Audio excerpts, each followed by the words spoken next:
אני חושב, אם להשתמש בקטגוריה דתית, אני לא מאמין במלחמת רשות. יש מלחמת מצווה ויש מלחמת עבירה. ואני חייב להחליט. או שאני עושה את הדבר הכי חשוב בעולם, או לפחות שותף לו, או שאני שותף לדבר נורא והיום. וזה בינארי? שאלה טובה. ברוכות וברוכים הבאים להסכת קשה להאמין. סדרת מפגשים עם הישראלים והישראליות שאחרי ה7 באוקטובר התנפצו להם האמונות. וכן, זה כנראה משפט שאפשר להגיד על רבים מאיתנו.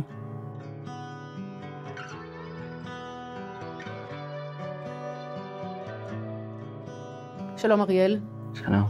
אריאל זה בעצם דוקטור אריאל סרי לוי, חוקר מקרא ומחשבה דתית, מרצה במחלקה למחשבת ישראל באוניברסיטת בן גוריון בנגב, ועמית מחקר במכון שלום הרטמן.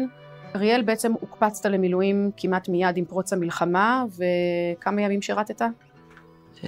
בסביבות 260 ברוטו, נגיד. וואו, בכמה סבבים? ב4 סבבים. 4 סבבים.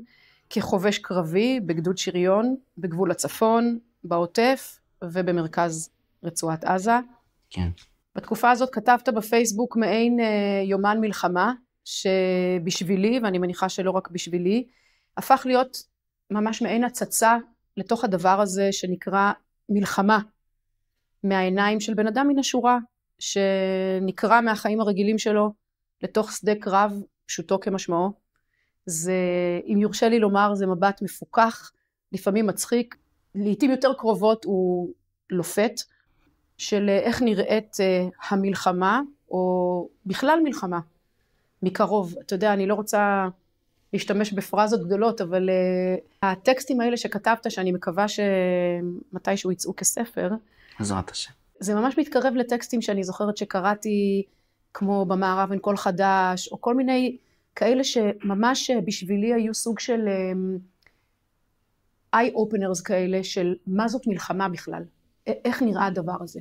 אז קודם כל אני רוצה להודות לך על הכתיבה הזאת, ועל תודה שאת קוראת. על נקודת המבט הזאת שאתה נותן לאדם מן השורה, לנסות להבין מה המילה הגדולה הזאת מלחמה, למה היא מתורגמת במציאות.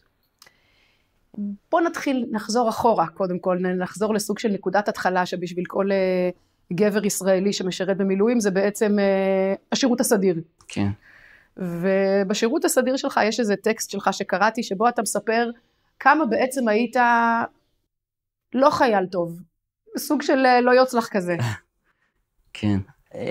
אני לא היו לי בעיות משמעת, לא השאירו אותי שבתות ודברים כאלה. אבל לא נועדתי לזה, אפשר להגיד. התגייסתי לשריון, למדתי בישיבת הסדר, יש לי פרופיל קרבי. אבא שלי היה בשריון, דוד שלי היה בשריון, אני אח בכור, אז לא יכולתי לשאול את האחים שלי. והייתי מאוד איטי ועדין וקלמזי, לא הבנתי למה כולם צועקים. כאילו אין לי בעיה ללכת לפה ולשם, אבל למה בצעקות? כן. אבל הייתי מאוד עצוב, זאת אומרת, זה עשה לי מאוד רע, זו תקופה, אני יכול לצחוק על זה היום, אבל זה לא היה כל כך מצחיק אז. זאת אומרת, כבר אז אתה הבנת בזמן אמת, לא רק במבט רטרוספקטיבי, בזמן אמת הבנת שזה לא בשבילך הסיפור הזה. היה לי קשה להודות בזה, כי צריך להיות בקרבי ולהגן על המדינה, כמו... כמצופה. כן, כן. למזלי היה לי מפקד שהבין את זה, ולמזלי הוא גם לא שאל אותי, והוא הודיע לי שערב אחד שאני לא ממשיך במסלול של השריון, ואני הולך להיות חובש. הוא אמר לי, סרי לוי, בוא נודע על האמת, אתה משורר, אתה לא לוחם. אוקיי. וככה הגעתי להיות חובש. ואז הייתי חובש מרפאה. יחסית ג'ובניק, יושב, קורא ספרים, מפצח גרעינים. לא בשום סיטואציה מלחמתית, אפילו לא משהו קרוב לזה. וככה בעצם גם עשית מילואים, זאת אומרת, עשית את כל את כל המצופה ממך, וגם אני, בלי ציניות, אני חושבת גם מתוך המעט היכרותי איתך וממה שאני קוראת, את המצופה מעצמך, זאת אומרת את הציפיות שלך מעצמך גם, במשהו כמו 16 שנות שירות מילואים. כן, משהו כזה עד תחילת המלחמה, כן. לא מאוד נהניתי מזה, אבל עם השנים השלמתי עם זה. היו לי חברים קבועים שאני איתם, מה שצריך לעשות. לא פחות, אבל גם לא יותר. אני חושבת שהדבר הזה שאתה אומר, לא חיכיתי לזה, לא רציתי את זה, אבל כשאני שם, זה לא נורא, זה משהו שמאוד מבטא אני חושבת, את החוויה הזאת של, אני אגיד עדיין, גבר ישראלי, וזה קצת התלישות הזאת, שכאילו מוציאים אותך מהחיים שלך, ומעבירים אותך לאיזו מציאות אחרת. וזה אולי איזה רמז אפי מקדם, כמו שאומרים בז'אנר, על סטרואידים ל7 באוקטובר. כי ה7 באוקטובר מוצא אותך סביבות גיל 40, אבא לילדים, מרצה באוניברסיטה, מתכונן לפתיחת סמסטר. כן. כמובן, אני מניח כמו כולם, לקח לי זמן להבין מה קורה. אנחנו שומרים שבת, לא מחוברים לחדשות. כשהאזעקות התחילו והמשיכו, פתחתי את הטלפון, וידעתי שזה חלק מלהיות במילואים, זה להיות מוכן. לא כמו הקצינים שלנו עם הקלישאות על אני לא תמיד עם תיק באוטו וכאלה, אבל אני מבין שאם יש מלחמה זה אומר שאני מוכן. אנחנו מחלקת רפואה, המפקד ביקש שכולם יכתבו לו אם הם זמינים לקריאה, הוא לא בחול או משהו, והמסך התמלא בזמין, זמין, זמין, זמין, זמין. אני גם כתבתי זמין, ואז כתבתי לחבר אחר, אמרתי לו, תשמע, הטלפון דלוק, ואני לא מסתכל בו. אם צריך, אז תתקשר אליי. וב-11 בבוקר בערך הוא התקשר אליי ואמר... בשבת ב-11 בבוקר? כן. עכשיו צריך לעלות לצפון. בדיעבד התברר שהמ"פ אפילו לא חיכה בדיוק לאישור רשמי, ופשוט אין הסעות, אין כלום, פשוט לבוא. פשוט באתי. זה בעצם התחיל איזושהי סאגה של מאות ימים. כן. שבהם אתה בא והולך, אתה יודע, יש איזה משהו שכתבת שמאוד מאוד תפס אותי, כתבת ככה, בתחילת המלחמה בצפון, אמרתי לסער, אתה מציין, כן. ששמר איתי שאני מרגיש בתחפושת של חייל, אבל יש גבול לכמה אפשר להתחפש. אחרי כמה שבועות אמרתי לו שזהו, נהייתי חייל באמת. הרבה אנשים במלחמה הם חזרו להיות חיילים, אבל אני אף פעם לא התחלתי להיות חייל. בסדיר הייתי כזה... איכשהו רק לצלוח את זה, הייתי גם בישיבת הסדר, זה לא היה כזה ארוך.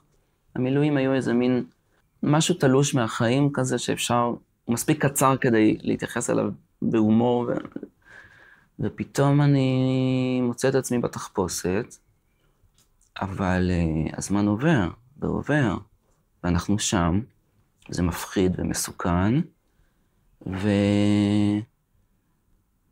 אמיתי. כדאי שאני אלמד להיות חייל, גם מקצועית וגם מנטלית. כדאי שנתחיל להתרגל, כי זה הולך להיות ארוך. היו כמה נקודות שהבנו שזה הולך להיות ארוך. זה מתחיל כתחפושת, כן. ובשלב מסוים אתה מתחיל לשאול את עצמך, מה נקודת הזמן שבה התחפושת כבר הופכת להיות הקבוע, והחיים שהיו לי קודם הם התחפושת. נכון, ודיברנו על זה גם הרבה במילואים. כשאתה הולך הביתה, אתה אומר, אני יוצא הביתה. וכשאתה בא לבסיס או למוצב, אתה אומר, אני חוזר. זה הגיע למצב שעשינו כביסה במילואים, כי היו משפחות שעשו לנו, אז העדפנו לבוא הביתה בלי כביסה, להעמיס על עצמנו או על המשפחה. ואז אנשים שאלו, רגע, אני יוצא הביתה ל3 ימים, מה צריך לקחת? וואו. כי גרנו כבר שם. אז כן, זה התהפך. ועם הזמן, אנחנו הולכים ושוכחים את החיים הקודמים שלנו. יש לי איזה חבר טוב שהכרתי במילואים עצמם. הוא אדריכל ובן אדם שעושה הרבה דברים. ויום אחד אמרנו, אולי ניפגש פעם, נלך לאיזה מקום שדיברנו עליו, ואז הוא אמר לי, אבל איפה נמצא זמן? אני נורא עסוק. אמרתי לו, שלומי, אנחנו מכירים כבר כמה שבועות, אתה לא עושה כלום. אתה כל הזמן פה, אני לא ראיתי אותך יושב ועובד או משהו. כאילו להיזכר בזה שאנחנו לא רק חיילים, זה היה די קשה, אבל זה לא רק זה. בימים הראשונים של המלחמה בצפון, אנחנו לא ידענו מה יהיה, לא ידענו אם זו מתקפה מתואמת. אנחנו באמת באנו להציל את המדינה ולהציל את הצפון. יכול להיות שבאמת הצלנו את הצפון, אני לא איש מודיעין לדעת מה היה קורה. זה היה מאוד אמיתי, וזה מצריך להתייחס לזה בשיא הרצינות. מעבר לדבר הזה, של באמת החוויה אפילו, הייתי אומרת, קיומית. מטשטשים קצת הגבולות לגבי השאלה מי אני. כן. אנחנו פה בעסקת קשה להאמין, ואנחנו בביזנס של משברי אמונה. כן. זה גם ביזנס שהייתי בו. בדיוק. לפני המילואים, כן. ופה יש איזה ככה הצטלבות של איזה צומת נורא נורא מעניין, כי זה משהו שאתה עושה גם בחיים הלא צבאיים שלך. כן. חוקר מקרא, חוקר חורבן, חוקר מחשבה יהודית. איפה אתה מרגיש שנפער סדק, נקרא לזה ככה, באיזושהי אמונה שלך? אני חושב שזה לקח זמן. כי בהתחלה היה מעבר מאוד חד. קודם כל, ב3 שבועות הראשונים של המלחמה, היינו מנותקים בלי טלפונים. היינו ביחד אחד עם השני, וניגענו וקראנו, וזה היה מפחיד. התגעגענו הביתה. אבל היה משהו מאוד ברור. אני, גם כשאני יושב ומפצח גרעינים ולא עושה כלום, אני מציל את המדינה, אני עושה מה שנכון, זה מאוד ברור. כלומר, אני חייב, אין לי ברירה, אלא להשיל את הזהות הרגילה שלי, את העמדות הפוליטיות שלי, את החשיבה הביקורתית שלי, ואני עכשיו, זה מה שאני צריך לעשות. עם הזמן, ועם ההתמשכות, ועם המעברים פנימה והחוצה, במה שאחד החברים אצלנו קרא בין הסבבים, התחיל לעלות המתח אולי בין אני כאדם וכאזרח, לבין אני כחייל. אנשים שוכחים שכשאתה חייל, אתה ממשיך להיות גם בן אדם כשאתה חייל, ואתה ממשיך להיות גם פשוט אזרח במדינה כשאתה חייל, אתה לא רק חייל. אז אתה אומר, בשלב מסוים הזהות הזאת חוזרת להיות רלוונטית. כן. כשחושבים על זה, בדרך כלל מדברים, ובצדק, על זה שאני הורה, יש לי עבודה, פרנסה, זה באמת דברים מאוד קשים להתמודד איתם. אבל אני מדבר באמת על משהו אחר, על הזהות שלי, על האמונות שלי, על יכולת הבחירה שלי. עם הזמן, השאלות מתחילות לעלות ולהציק. אני לא ילד בן 19, אני צריך להבין מה קורה פה, מה קורה בצבא, מה קורה בעולם, מה קורה בחברה הישראלית, מה קורה עם המלחמה הזאת, לאן היא הולכת, מה אנחנו עושים בה, וזה נהיה יותר קשה. זה נהיה יותר קשה ספציפית, אני קראתי איפשהו שכתבת, שאתה חוקר חורבן. כן. בתור חוקר מקרא אתה מתעסק המון עם חורבן. כן. אתה ממש כותב באחד הטקסטים, ככה נראה חורבן. ללכת בתוך איי חורבות בין בתים הרוסים, לחיות עם עשרות כלבים משוטטים בין הררי הזבל בשברי הזכוכית, לנשום את האבק. אלה הדברים שהרכיבו את השירות שלנו במרכז רצועת עזה בקיץ 2024, לצד החום והדריכות, השעמום והשחיקה, הגעגוע והמועקה. כן. זאת הייתה חוויה מצמיתה. וגם שם היו המעברים האלה, פנימה והחוצה. היה שבוע הספר. פגשתי שם איזה חבר, חוקר מקרא מארצות הברית. שאל אותי מה שלומי. אמרתי לו, אתה חוקר מקרא, נכון? ראית פעם חורבן? אמר לי, לא. אמרתי לו, אני ראיתי. בגלל זה גם הכתיבה. הרגשתי שאני צריך לתעד ולהעיד. לא ידעתי עדיין בשביל מי ובשביל מה ובעד מי ונגד מי. אבל הרגשתי שיש כאן איזה משהו מאוד מאוד קיצוני, שאני צריך לתת עליו דין וחשבון. הדבר הזה שאתה צריך לתת עליו דין וחשבון, אתה יודע, אתה קצת הולך בין הטיפות, אז אולי אני ארשה לעצמי להגיד, האמונה הזאת שכולנו גדלנו עליה, צה"ל הוא הצבא הכי מוסרי בעולם. כן. הוא צבא מוסרי, כן. והוא הצבא הכי מוסרי בעולם. כן. ואתה אומר, אני נמצא בתוך חורבן, ובניגוד לחוקר מקרא, שבדרך כלל אתה בצד של זה שהחורבן הוא שלו, פתאום עכשיו אתה שם בצד של המחריב. נכון. יש משהו, יש פה באמת כמה דברים. אחד הדברים בתור חוקר, בתור מרצה למקרא, באופן ביקורתי, אקדמי, אנחנו יכולים לפחות להצהיר שאני רק חוקר אמונות של אנשים. אם סטודנט שואל אותי, רגע, אלוהים הוא כזה וכזה, אני לא יודע, אני רק מנסה להבין מה אנשים בתקופת הברזל האמינו על אלוהים, אבל אל תשאל אותי עכשיו מה לעשות עם החיים שלך, ואם להניח תפילין או לא, זה לא... ברור, לא קשור. זה לא המנדט שלי. כאן היה מצב שבגלל המעברים האלה, שוב, חייל בסדיר, אני לא אומר את זה באופן מוחלט, אבל בחוויה לפחות, אתה חייל, זה מה שאתה עושה. והאזרח הוא יכול להביע דעות כמה שהוא רוצה. כאן אני צריך להכריע מה אני עושה עם זה. כלומר, אם זה מלחמה ברוע, אני חייב להיות שם. ואם זה ג'נוסייד, אסור לי להיות שם. אני חושב, אם להשתמש בקטגוריה דתית, אני לא מאמין במלחמת רשות. יש מלחמת מצווה ויש מלחמת עבירה. ואני חייב להחליט. או שאני עושה את הדבר הכי חשוב בעולם, או לפחות שותף לו, או שאני שותף לדבר נורא והיום. וזה בינארי? שאלה טובה. אני חשבתי על זה לפני הפעם הראשונה שנכנסתי לעזה, במובן של האם אני צריך להיות שם, האם אני חייב להיות שם, או שאסור לי להיות שם. במובן הזה זה בינארי, וזאת השאלה האכזרית שאני לא יודע אם אי פעם תהיה לי תשובה עליה.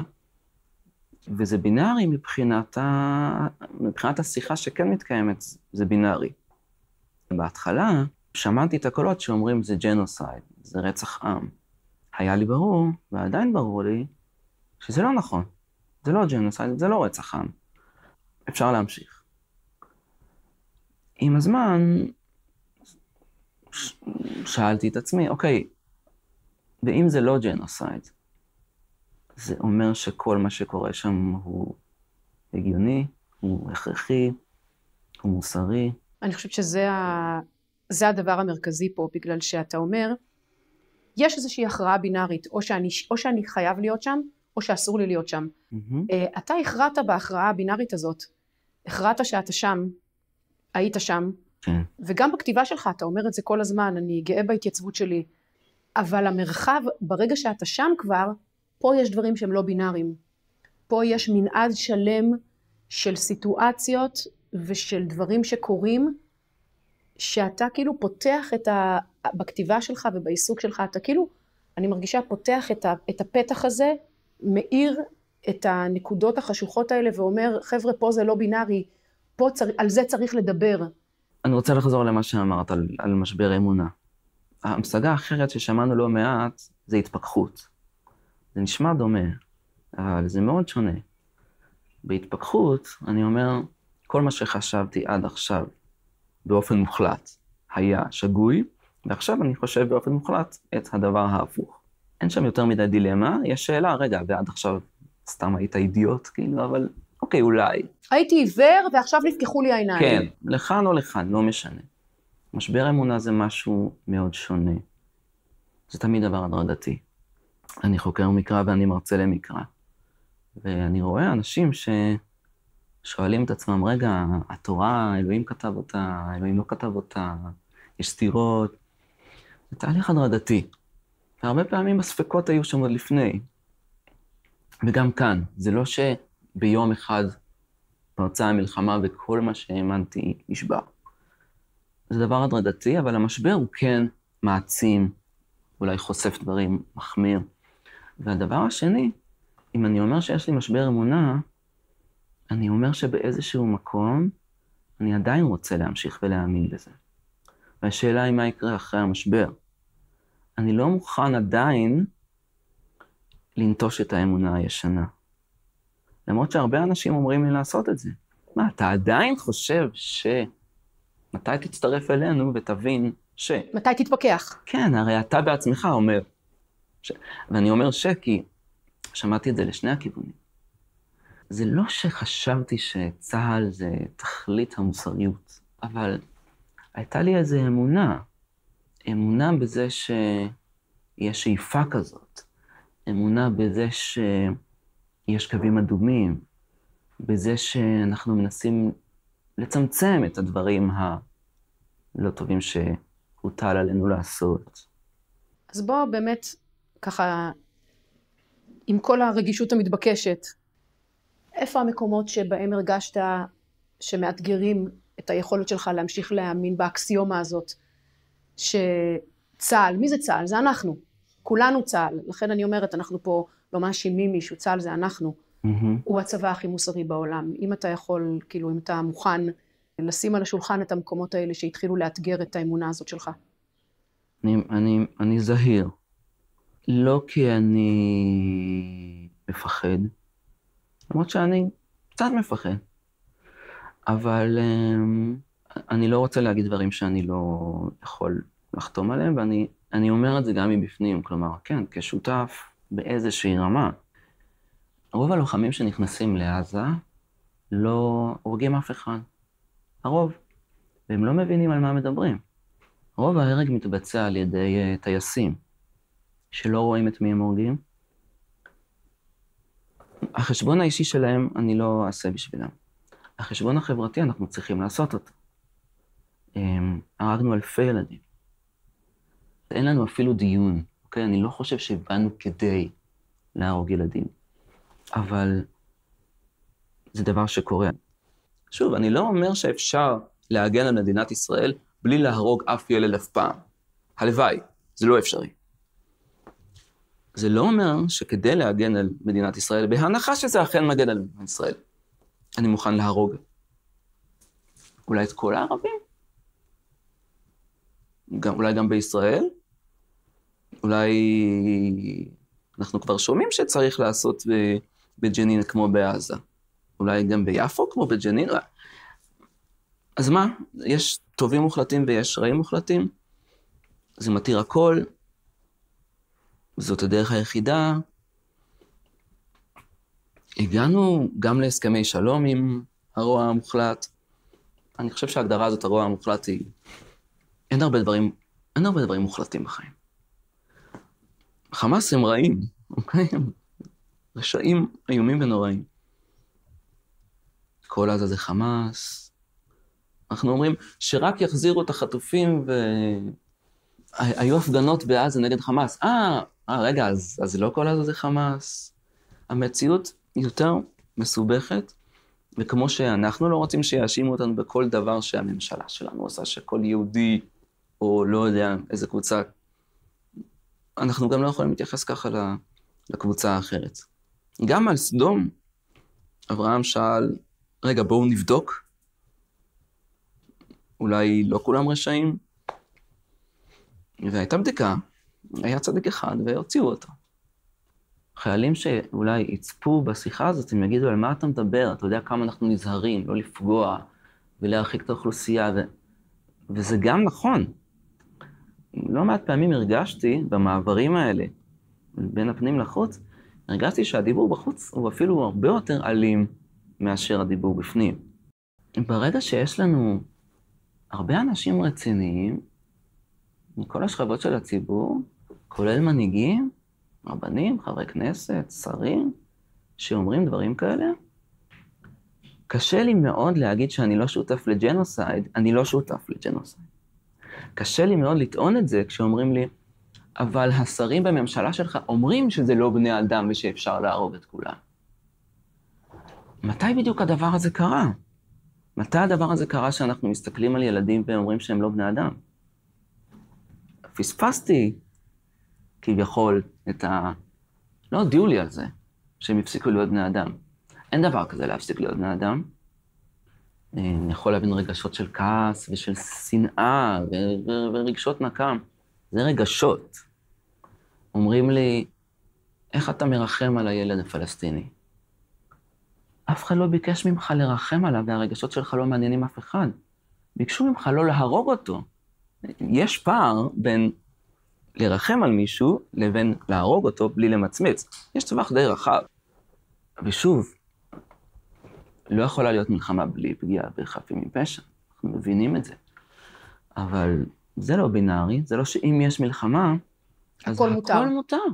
בעיקר מה שאתה אומר, אני חושבת, זה שהקושי הוא שלא נעשה בזה דיון. לא נעשה בזה דיון. כלומר, אתה יודע, בבית שלי יש עיתון, שבו לעתים קרובות על השער שלו אפילו, יש תמונות של ילדים פלסטינאים בעזה. והילדים שלי, הרבה פעמים אומרים לי, תיקחי מכאן את העיתון הזה, אני לא רוצה לראות את זה.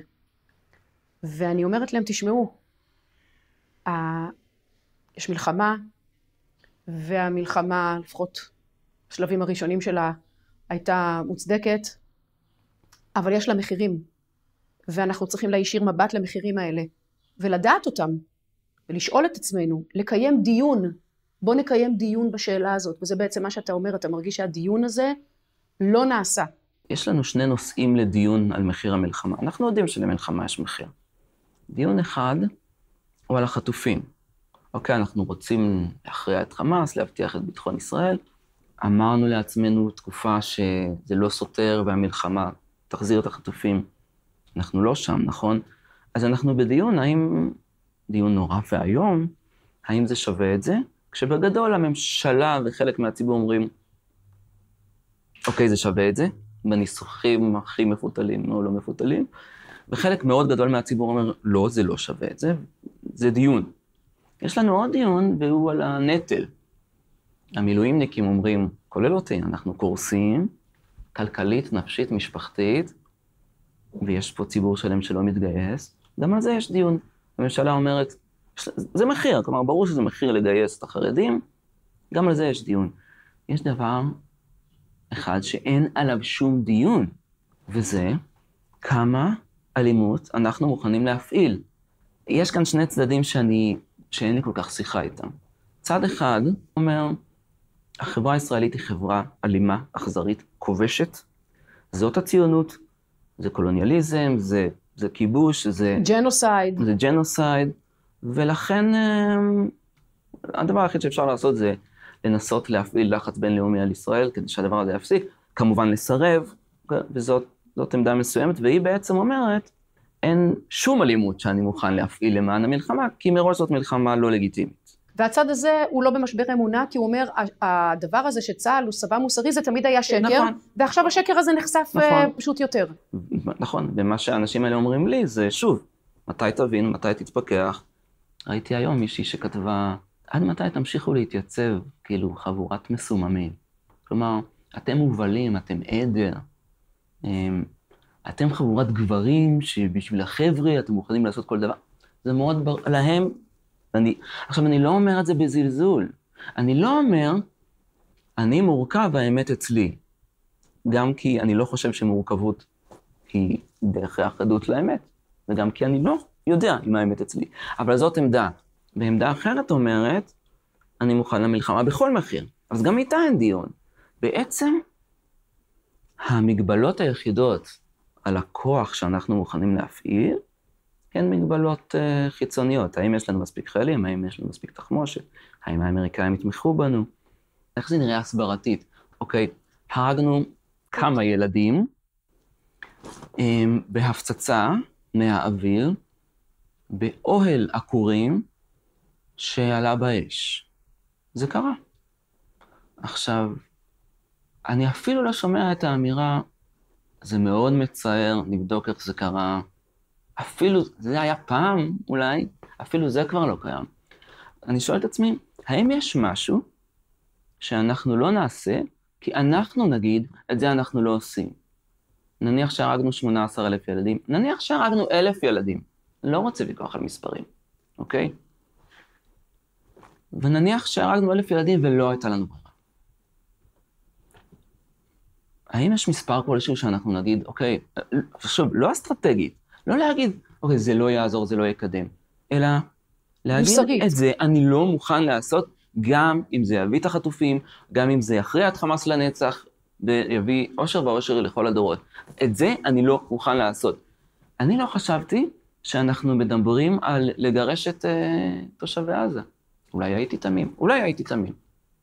יש משהו שהאמריקאים ייתנו לנו לעשות, ויהיה לנו מספיק קצב, ויהיה לנו מספיק תחמושת, ואנחנו נגיד שאנחנו לא עושים. האם יש משהו כזה? שוב, הדיון לא מתקיים.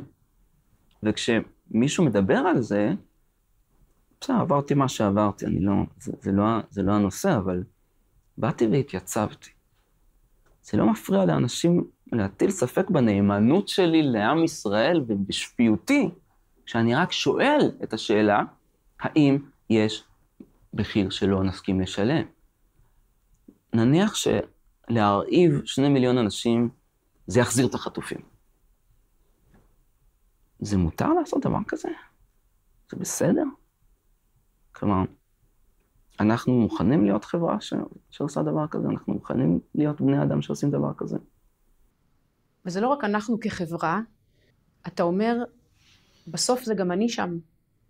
בסוף יש אנשים בשטח שהם אלה שצריכים לעשות את זה, וכאילו אחד הטקסטים שאני זוכרת שכתבת, שמאוד מאוד הלכו איתי הרבה זמן, זה שאתה כותב ככה, בינתיים התחדשה המלחמה, והיא מזעזעת את נפשי.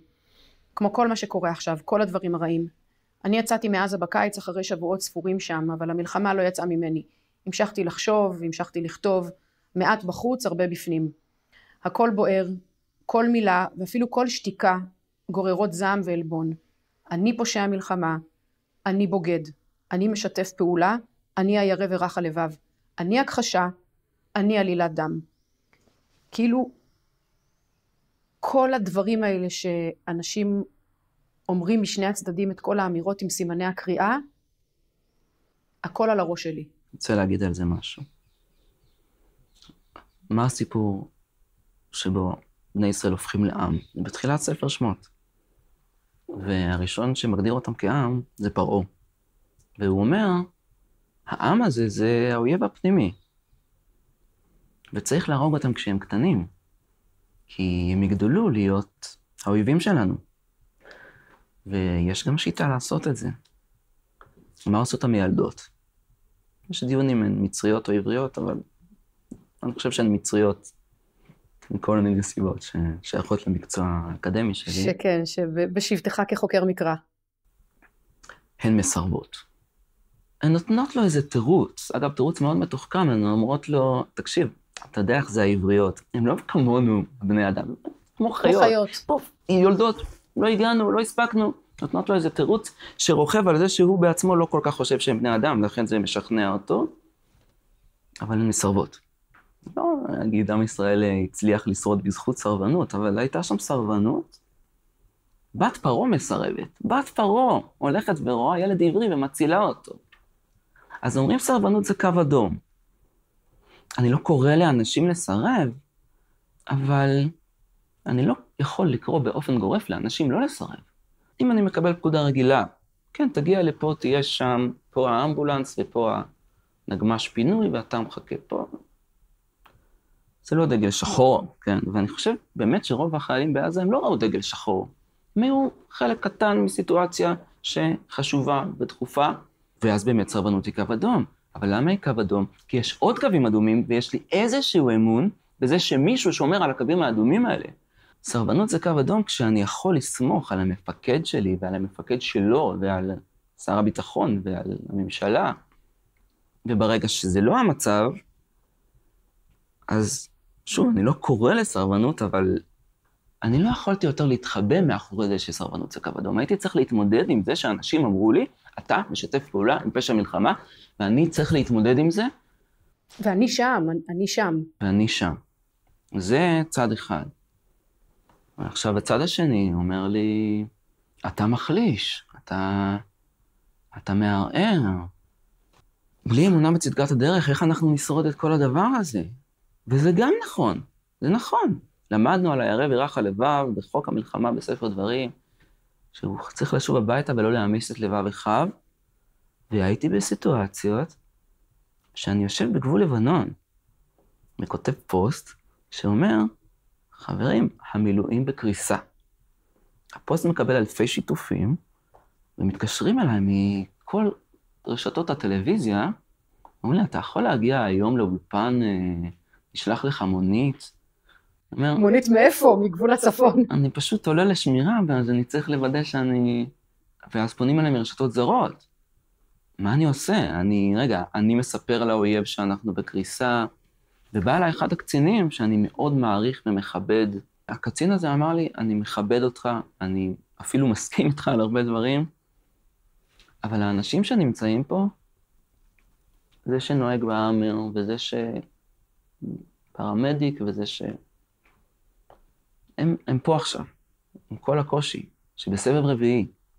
הם פה לא בשביל להרוג אף אחד, הם פה בשביל להגן להילחם, לתמוך בלחימה בחיזבאללה, לפנות פצועים אם יהיו, לאפשר לתושבי הצפון לחזור הביתה, בשביל זה הם פה. תחשוב מה שאתה רוצה ותכתוב מה שאתה רואה לנכון. תשים לב שאתה לא מפיל פה את האנשים.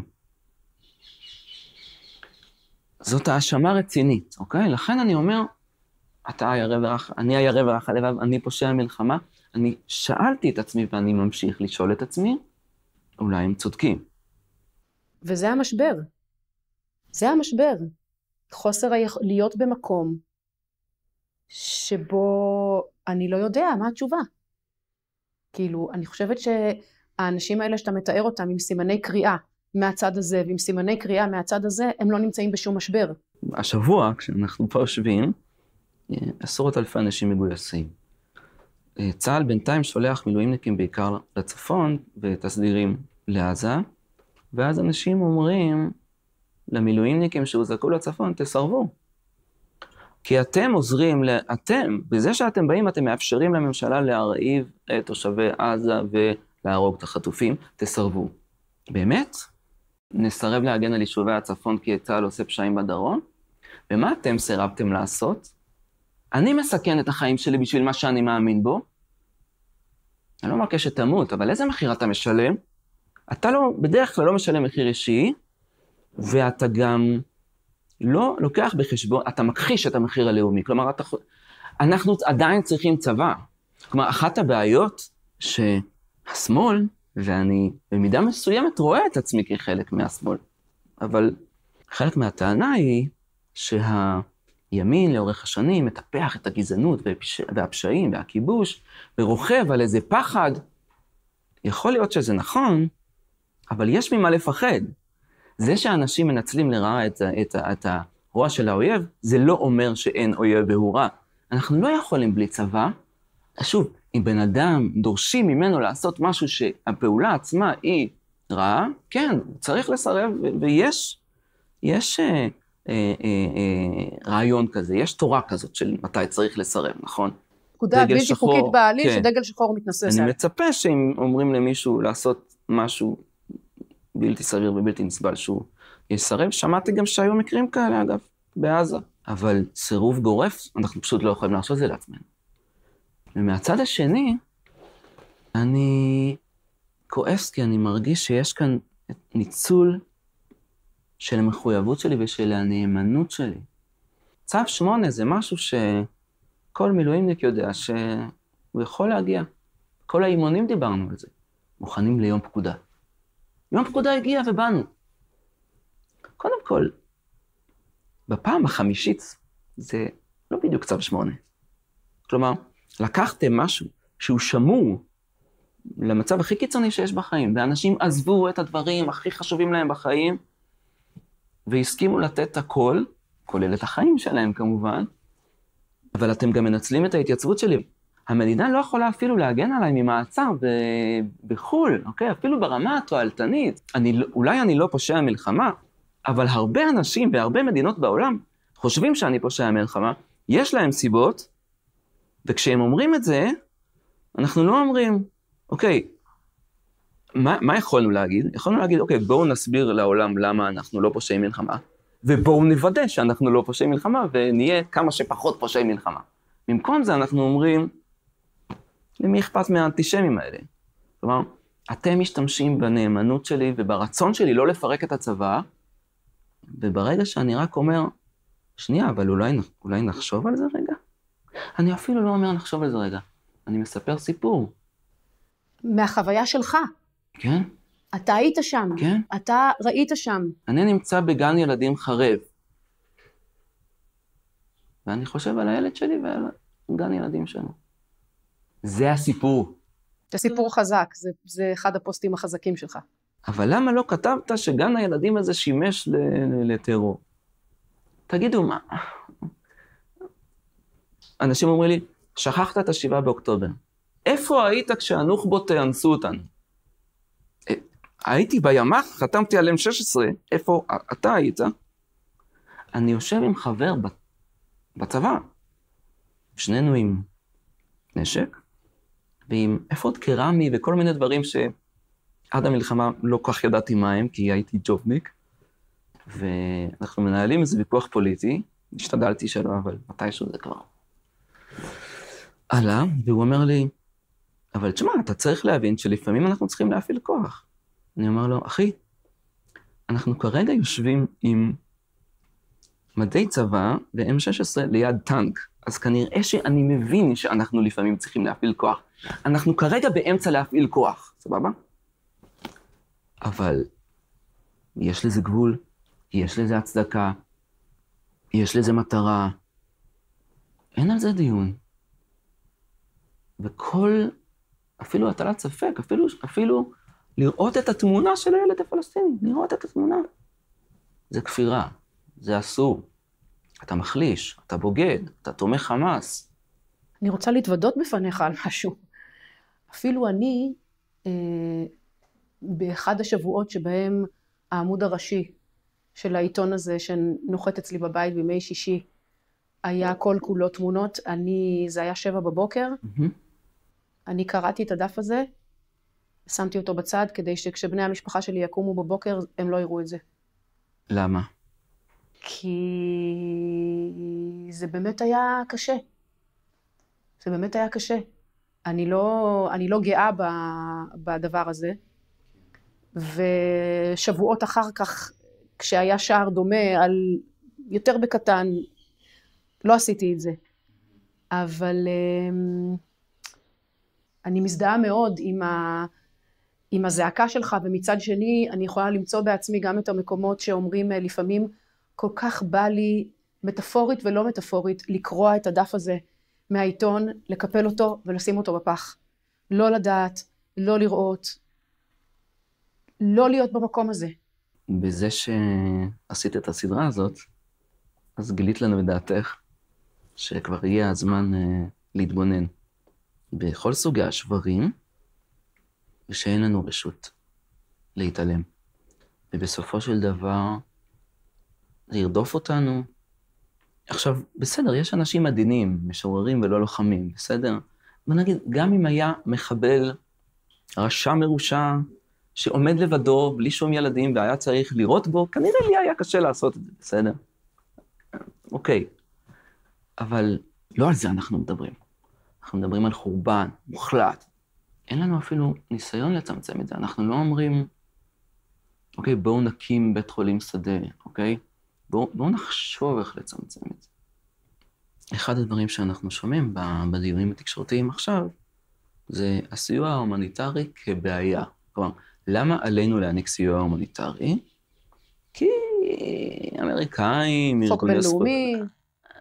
כן, אבל חס וחלילה שחייל לא יסכן את עצמו בשביל, ככה שמעתי מראיין בגלי צה"ל, לדבר עם איזשהו קצין בכיר, סביב יום הזיכרון, מדברים על זה שאנשי לוגיסטיקה בצבא, הם בסכנה מאוד גדולה, וזה נכון, זה נכון. נהגים וטבחים, אבל הוא אומר, אנחנו מבינים שאנשים נהרגים כדי לספק ליחידות תחמושת ואוכל, אבל מה, אנחנו מוכנים שחיילי צה"ל יסכנו את עצמם כדי למלא את בטנם של תושבי עזה? אפילו הביטוי הזה, למלא את בטנם, כאילו הם איזה חיות, תמיד שואלים אותי, אתה מוכן לסכן את עצמך ואת ילדיך בשביל להרוג פחות ילדים פלסטינים? איזה מין שאלה זאת? כל הקטע של המלחמה הזאת, זה שאני מוכן לסכן את החיים שלי בשביל דברים שאני מאמין בהם. זה מה שעשיתי, ואני מוכן לעשות שוב. כן, כשאני נסעתי בעזה, בלילה, כדי לפנות פצועים והרוגים, אני פחדתי שאני אמות, והייתי מוכן למות. כן, הייתי מוכן למות בשביל דבר שאני מאמין בו. אז האם הייתי מוכן למות, לסכן את חיי, כדי שאנחנו נהרוג פחות ילדים? בוודאי שכן. אני לא טוען לאיזה גבורה מיוחדת. כל מי ששותף במלחמה הזאת, וגם הרבה אזרחים, מסכנים את עצמם כדי לעשות את הדברים שהם מאמינים בהם. אני גם מקבל את זה שאכפת לי יותר מאדם מהקבוצה שלי, מאשר מאדם מהקבוצה האחרת. גם את זה אני מקבל. אבל זה לא בינארי. אני חושבת חלק מהזעקה הזאת שאתה זועק, על הדיון שלא מתקיים, זה דיון מוסרי, זה דיון ערכי, וחלק מהכאב המאוד גדול, והוא, אני חושבת, משבר אמונה בפני עצמו, זה העובדה שהסיטואציות האלה שאתה נותן עכשיו אותם כדוגמאות, זה סיטואציות שאפשר למצוא אותם בתלמוד, בשו"תים, שאלות ותשובות, בספרות ראשונים, ספרות אחרונים. העולם היהודי, הטקסטים היהודים, החל בתנ"ך, אולי ממש כמעט אולי מהתנ"ך, ועד ספרות ההלכה עד לאחרונה, מלאה בשאלות האלה. מלאה בדיונים מוסריים, מלאה בשאלות שאולי למי שחי אז היו נחשבות מופרכות, והיום אנחנו מגלים שאולי הן לא מופרכות. ובכל זאת, האחרונים שמוכנים לקיים את הדיון הזה, הרבה פעמים, זה אנשים שבאים בשם היהדות. ואם קודם שאלתי, האם יש משהו שלא נסכים לעשות, גם אם כל העולם יאפשר לנו, אז אני אוסיף ואשאל, האם יש משהו שאנחנו הדתיים לא נהיה הראשונים להצדיק אותו בשם היהדות? האם יש משהו כזה? האם חייל יקבל פקודה כלשהי, לא רוצה להמציא דוגמאות עכשיו, אבל אני לא מתכוון לפקודה לישון ביחד עם הפרמדיקית במיגונית. אני מתכוון... או לשמוע להקה צבאית שרה בתרבות יום א'. כן. את יודעת מה? במלחמה אנחנו נאלצים, כן, לישון עם הפרמדיקית במיגונית, כן. ואנחנו נאלצים לחלל שבת. ואפילו כשרות, זה לא תמיד 100%. אבל אנחנו מנסים לצמצם. ויש לנו מערך שלם, רבנים צבאיים, אנחנו אומרים, אוקיי, נכון שאי אפשר לשמור שבת, אבל בואו ננסה לצמצם את זה למינימום. בואו לא נגיד, אוקיי, אז אין שבת יותר. אתה אני אבדוק את הוואטסאפ או לא אבדוק, והקשר, ומנסים לצמצם, נכון? כאן יש משהו ש... אוקיי, כן, במלחמה כמו במלחמה. ואם אין קול צבאי, ואין קול אזרחי, ישראלי, ציבורי, אולי יותר מהכל, אין קול יהודי, דתי שאומר, אנחנו נאלצים לפגוע בחפים מפשע, אבל ננסה לצמצם את זה למינימום ההכרחי. נעשה את זה בשינוי, בגרמה, בכלי שני. כמו שאנחנו אומרים על שבת, אז האם מישהו יכול להגיד, לפני שחייל יורה לעבר אוכלוסייה אזרחית, הוא צריך להתייעץ עם רב צבאי. אנחנו יכולים לדמיין מישהו שיגיד למפקד שלו, אני מבין שמבחינה ביטחונית זה ממש מוצדק לראות על המחנה פליטים הזה, אבל הרב שלי לא מאשר לי. אני נאלץ לסרב פקודה, אל תשים אותי במצב הזה. האם אנחנו יכולים לדמיין שהחייל יגיד את זה, והאם אנחנו יכולים לדמיין רב שיגיד לחייל, אסור לך? המשפט, אני מלמד תנ"ך, קצת מחשבה יהודית באוניברסיטה. איכשהו כולם מכירים את המשפט הזה, של כל המרחם על אכזרים, סופו מתאכזר לרחמנים. את המשפט הזה כולם מכירים. זאת היהדות. משפט שזכה לתהילת עולם, אגב, הוא שם מהקשרו באופן מופרע, הוא לא נאמר על הרג של ילדים, אבל... לטובת מי שלא בהכרח מכיר את ההקשר, מה כן ההקשר המקורי של המשפט הזה? המשפט הזה נאמר במדרש, על שאול, שאכן הצטווה להרוג את כל העמלקים, גברים, נשים וטף, בהמות וצאן ושלל, להרוס, להרוג. אבל הוא לא הרג דווקא את המלך. מלכים, יש להם כבוד אחד לשני, קולגיאליות, כנראה דווקא את המלך הוא לא הרג, והם השאירו להם דווקא די הרבה מהשלל. וכששמואל בא להגיד לו מה קורה פה, דבר ראשון הוא אמר לו, כן, כן, עשינו כל מה שצריך. ואז שמואל אומר לו, אני שומע פה איזה כבשה. כן, כן, העם פשוט היה חבל לו על הבהמות, עדיף להקריב אותם קורבן לאלוהים. וככה הוא מתחמק ומתחמק, הוא מודח מהשלטון, אגב. שמואל אומר לו, הלא אם קטון אתה בעיניך, ראש שבטי ישראל אתה. יש לך תפקיד, יש לך אחריות. קצת אחר כך, יש סיפור אחר שבו שאול נותן פקודה להרוג עיר שלמה של כהנים, בגלל שהוא חושד באחד מהכהנים, בזה שהוא סייע לדוד שהוא היריב הפוליטי שלו. על הדבר הזה, אגב, כל העבדים שלו מסרבים פקודה, והוא מוצא לו איזה אחד שיסכים לעשות את זה. כן. אבל זה הסיפור.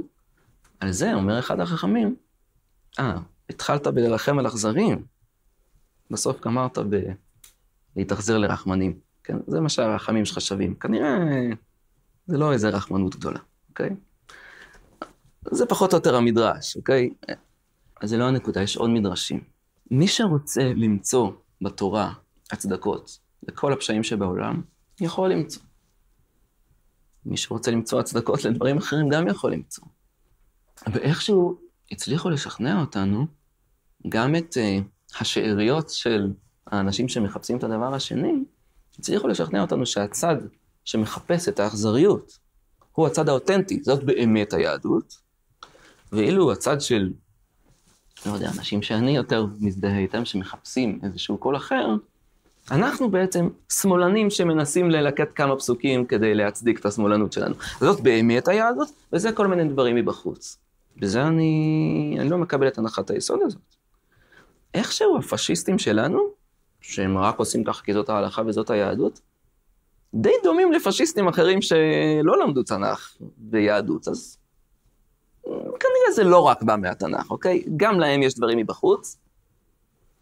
באותה מידה, הצד, נקרא לו הומניסטי, איך שנקרא לו, גם הוא איזה ערבוב של דברים מבפנים ומבחוץ, וכחוקר מכך אנחנו לומדים שגם התנ"ך עצמו הוא ערבוב של דברים מבפנים ומבחוץ. כלומר, זה לא השאלה עכשיו של פנים בחוץ. השאלה מה אני מחפש, מה אני מדגיש, איכשהו אני כותב משהו, ואז אומרים לי, ומה אם למחות את זכר עמלק? אז שאלתי, אוקיי, ומה עם שילוח הקן? ומה עם מעשר שני? ומה עם גיד הנשה? הרבה דברים מעניינים וחשובים בתנ"ך. לקחתם מצווה אחת, החלטתם שהיא תקפה להיום, למרות שאין שום סיבה להניח את זה, כי עמלק זה עם, אין לנו שום מושג מי הוא, אין לנו עדויות חוץ מקראיות עליו, אין לנו שום מידע על עם שנקרא עמלק, אוקיי? החלטתם שאתם יודעים מי זה עמלק, וזאת המצווה שכל היהדות עומדת עליה, ועכשיו אתם מאשימים אותי שאני כאילו... לא יהודי. כן?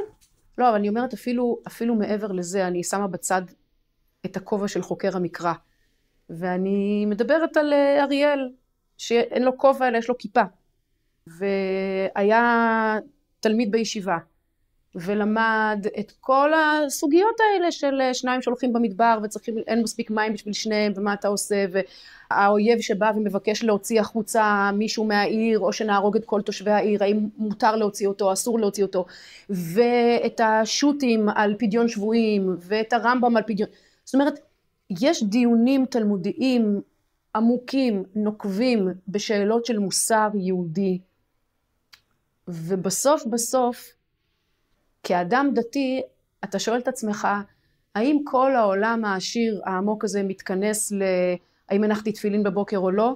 ואם כן, אז זה כל מה שנשאר, כאילו? כל המוסר היהודי רב השנים, מה הוא נותן לי? מה הוא מועיל לי? הלוואי שזה היה מצטמצם להאם הנחת תפילין. זה עוד היה מצב טוב.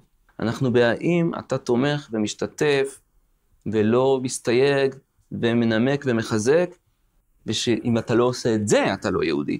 הרי איילת שקד, לדוגמה, היא יכולה לעמוד בראש המפלגה הדתית-לאומית, למרות שהיא לא דתית-לאומית, היא לא, כן, אין לי בעיה עם זה, פשוט היא לא דתייה. אבל זה מאוד הגיוני שהיא תהיה בראש המפלגה, שעלוני פרשת השבוע בבית הכנסת יהיו מלאים בטקסטים של אנשים לא דתיים, זה בסדר. למה הם חלק מהמחנה? כי להיות יהודי ולהיות דתי-לאומי זה להיות ימני. ולעומת זאת שאני לא חושב שאני צדיק ואולי לא מקפיד, לפעמים אני מדבר בחזרת השץ, אבל כן, אני דתי-לאומי. הילדים שלי בחינוך דתי ואני משתדל לשמור מצוות כמיטב יכולתי. אני לא כל כך מוצא את עצמי הרבה מאוד פעמים בציבור הדתי-לאומי, כי אני לא ימני, או כי אני לא מוכן להתיישר עם כל דבר שהימין הדתי יגיד. אנחנו בזיהוי מוחלט של להיות יהודי ולהיות דתי, עם להיות הכי ימין שאפשר. איך אנחנו קוראים לאדם שאכפת לו מילדים, הוא מרחם על ילדים פלסטינים? זה מוסר נוצרי. אגב, זה לא תחום המומחיות האקדמי שלי, אבל נדמה לי, והקולגות שלי אולי יתקנו אותי, נדמה לי שהטענה הזאת שזה מוסר נוצרי, היא טענה של ניטשה, על המוסר היהודי נוצרי, שהוא כזה רופס וחומל כזה, זה גם לא איזה רעיון יהודי. תרשה לי לקרוא פוסט שכתבת בנושא הזה. אתה כותב ככה, בכל פעם שאני כותב על איזשהו רעיון הומניסטי במקורות היהדות, טורחים חברים יקרים פה להזכיר לי שהיהדות זה גם כוח ומלחמה, ושנאה, ועמלק, והקם להורגך. ובכן חברים, אני יודע, לא שכחתי, אי אפשר לשכוח, וגם אי אפשר לסלוח על כך שאלה הם פני היהדות כעת, שכך נראים הרבנים, שכך נראית התורה, שכך מדבר שר המורשת, שאלה הם נציגי הדת היהודית והמדברים בשם ריבונו של עולם. לא נשכח, גם אם היינו רוצים, ולא נסלח, כי על חילול השם רק הקדוש ברוך הוא רשאי לסלוח. אבל מה נעשה שאין לנו שיעור רק התורה הזאת? אין לנו תורה אחרת, ואין לנו אלוהים אחרים. וגם אין לנו עם ישראל אחר, ואין לנו חינוך דתי אחר. ואפילו אין לנו ארץ אחרת ומדינה אחרת וצבא אחר. ולכן אין לנו ברירה ואנחנו נמשיך להיאבק. ולהזכיר ולסמן נקודה על המצח, שנסתכל זה בזה ונדע שאנחנו משוגעים. נמשיך לתבוע את חלקנו, נמשיך להרגיש שייכים לתורה, ולהרגיש שהתורה שייכת לנו. נמשיך להתפלל ונמשיך להאמין. ברשותכם או לא ברשותכם. אתם חושבים שזה פאטוס ואתם יכולים ללעוג, אבל אתם לא שומעים את השיחות של חברים וחברות שמנסים בכל דרך לא להתייאש מהיהדות ומהמגזר ומהחינוך הדתי, שמדברים בשקט בבתים וליד הגן ובחצר בית הכנסת, ושואלים מה יהיה וכמה עוד אפשר להיות חלק מזה. ולכן אתם גם לא יודעים כמה האוויר לנשימה זה יכול לתת, כששומעים דיבור אחד של תורה שלא מלא בשנאה וזכיחות וגזענות וכוח ותחושת צדק מוחלט, כמה זה חיוני. לכן אנחנו נמשיך, כי אין לנו ברירה, כי אנחנו צריכים לנשום. הייתי לפני כמה שנים בכנס אקדמי על תנ"ך ולאומיות, והיה שם פרופסור מיכאל פייגה, סוציולוג, אדם חכם וצנוע, כמה חודשים אחר כך הוא נרצח בפיגוע בתל אביב. ואני ניסיתי לדבר שם על איך מתוך התנ"ך יכולה להיות גם ביקורת על הלאומיות. כי נניח שהתנ"ך, תמיד אנחנו קוראים את התנ"ך כאילו זה מדבר עלינו, נכון? אנחנו בני ישראל. אם זה נכון, התנ"ך הוא לא כזה טקסט מחמיא לעם ישראל. עם קשה עורף, כן. עם שחל ולא חכם. ובשום מקום אני לא מכיר שכתוב בתנ"ך שזה מאוד חשוב שנשמור על כוח צבאי. אם כבר יש על זה הרבה הסתייגויות, וניסיתי להציג איזה משהו כזה, והוא אמר לי, תשמע, זה מאוד יפה והכל, אתה בחור נחמד, אבל בסופו של דבר יש משמעה מאוד פשוטה. יותר יהדות, יותר גזענות. יותר תנ"ך, יותר לאומנות. זאת המשוואה. כן, כן. ולי זה בעיקר עושה כאב מאוד גדול. זה כואב לי לשמוע משפט כזה. יותר יהדות זה יותר גזענות, יותר יהדות זה יותר כוח. אבל קשה להתווכח. האם אנחנו יכולים להכחיש שסטטיסטית, ככל שאדם נחשב בעיני עצמו והחברה ליותר דתי, סביר להניח שהוא גם יהיה יותר לאומן וגזען? האם אנחנו יכולים להתווכח עם זה? הלוואי שכן. אבל זה הרי המשבר, אריאל, זה אבל המשבר. זה קשה מאוד. זה השבר. כי אני חושבת שאני ואתה, יש פה איזה כאב על הדבר הזה של שני עולמות שאנחנו מאוד מאוד, אני מרשה לעצמי להגיד אנחנו, כי אני בתוך זה, אני מודה. שני עולמות שאנחנו מאוד מאוד אוהבים ומזדהים ומאמינים בהם, שהעולם מכחיש את הקשר ביניהם, וגם המגזר מכחיש את הקשר ביניהם במספרים גדולים. זה מייצר איזושהי תחושת בדידות, ומשבר של אולי אני המשוגע, כמו שאתה כותב פה בטקסט הזה, שאתה מרפרר לסיפור של רבי נחמן על התבואה המשגעת. אולי כולם נורמליים ורק אני משוגעת, אבל לא. אני חושבת שכולם משוגעים ורק אני לא. אני לא מוכן לוותר על היהדות שלי, על האמונה שלי ועל הדתיות שלי.